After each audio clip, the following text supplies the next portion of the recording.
Bilderberg is making great progress toward a world government. They have created a superstate in Europe called the European Union. They are intent on creating a Western Hemisphere Union called the American Union. NAFTA is to be expanded into every country in this hemisphere. As NAFTA expands, it will take on the role of the American Union. And only an educated, informed public can stop them in their tracks. We went into downtown Ottawa and talked to locals to learn if they were aware of the elite meeting in their city.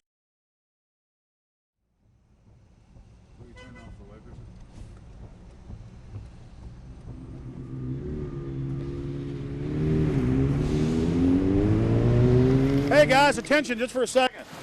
I just need to tell you that a group just met here in Canada and they're trying to get rid of your sovereignty, merging you with the U.S. and Mexico. See, it's not funny, I'm serious. And your news isn't going to tell you about this. This is deadly serious, so I'm just letting you know and I'm telling you about it. As they say, they are the guys that run the world.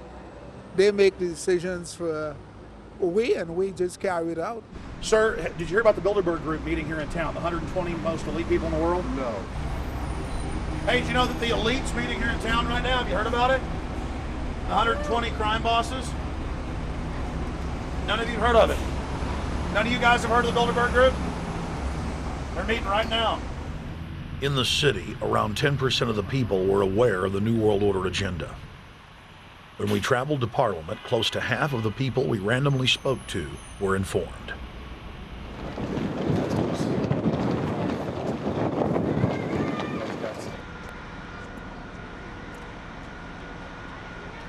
Ma'am, what did you say about the American Union? It's going to end up happening. We don't want it, but it's going to happen. Why do you think? Because the Bilderberg Group runs the world. You have the Trilateral Commission that's also part of the Bilderberg, which is the United States, Europe, and Asia. But most of this is public knowledge. Nobody wants to believe that there are conspiracies, that world leaders are already elected before they're voted on. So here we know that Bernard Lord is part of the outer circle. I was surprised to read that Harper addressed the group in 2003 because my understanding was nobody gets into politics without becoming part of the Bilderberg group.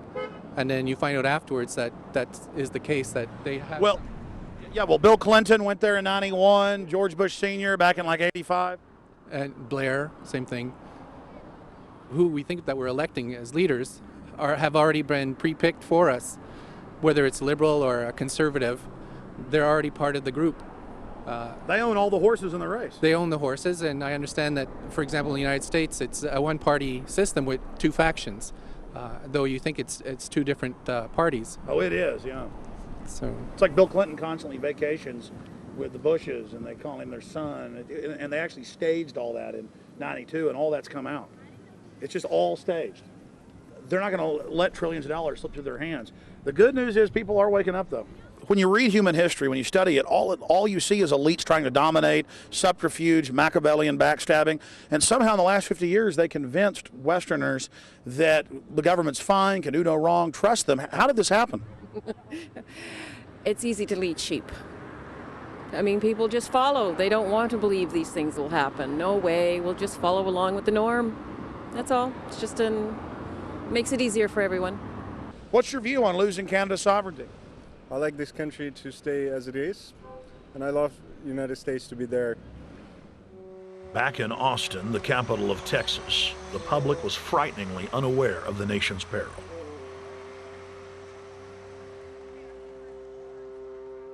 Have you heard about the North American Union? Not really, no. I don't watch TV. No, I haven't. Interesting. I was not aware of that. I don't know exactly what you mean, so... I don't think there's going to be a merger of the three nations. No, I have not. no. No, I didn't know this was happening, so... Yes, I have. Oh, you have heard about it? Yes. After that big rally the other day, don't know about it? I don't know about it. No, I have not. Have you heard of the European Union? I have, yes. Are you aware of the European Union? Oh, yeah, of course. Have you heard about the European Union? Heard about them. Do you know about the European Union? No. Europe, 15-member group expanding? A what? 15 nations of Europe merging in 2000. Whatever. For over 50 years, the Bilderberg Group constructed the European Union by stealth under the guise of trade deals. Now the elite are using the same secretive program to complete the North American Union. But this time, superstate integration is on the extreme fast track. International agreements like NAFTA, GATT, and APEC were just stepping stones in the formation of the NAU. The North American Union was officially born at Baylor University in Waco, Texas, on March 23, 2005. The leaders of the United States, Mexico, and Canada told the press that they were only meeting to discuss trade. It soon leaked that a secret meeting had been held during the Security and Prosperity Trilateral Summit. The three governments had refused to release the secret agreement to the people. In September of 2006, their treasonous operation was blown wide open. From September 12th to September 14th, in Banff, Canada, hundreds of elected and appointed government leaders from Canada, Mexico, and the United States met in secret. On the last day of the conference, someone inside the secret North American Union Forum leaked the agenda. The front pages of newspapers across Canada carried the story. The Judicial Watch Foundation submitted Freedom of Information Act requests to obtain the full agenda and minutes of the secret assembly. Many federal agencies refused, citing national security. The foundation finally succeeded and did receive thousands of pages of documents. The documents marked unclassified are the blueprints of a shadow government ruling by bureaucratic and executive fiat. The pages chronicle an already operating North American Union. Transportation, law enforcement, agriculture, regulation, banking, manufacturing, construction, education, immigration, and even the military are being merged with no input from the people or their elected representatives in Congress and Parliament. One of the first items on their agenda was to stress how important it was that their plan, quote, be carried out by stealth. The controllers also talked about exploiting the public's fears of climate change to push a continent-wide tax to fund the new government. Globalist tool Robert Pastor is incessantly paraded on the world stage as the man behind the North American merger. When he testified before Congress, he pushed the idea of a continental security perimeter that erases national boundaries and merges the security apparatus. The best way to secure the United States today is not at our two borders with Mexico and Canada, but at the borders of North America as a whole. In fact, the North American Command, based in Colorado Springs, Colorado, was clearly running the meeting in Canada. For the past decade, the Pentagon has been training with Mexican and Canadian forces and has openly discussed using them inside the United States for disasters and to quell domestic unrest. There are already over 100,000 non-U.S. citizens serving in the U.S. Armed Forces. The Pentagon is now expanding its recruiting centers in Mexico, the Philippines, and Eastern Europe. Big city police departments nationwide are lobbying to change laws so they can recruit non-citizens to join the police force.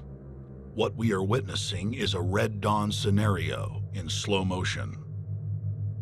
Tyrants throughout history have brought in foreigners to oppress their domestic populations.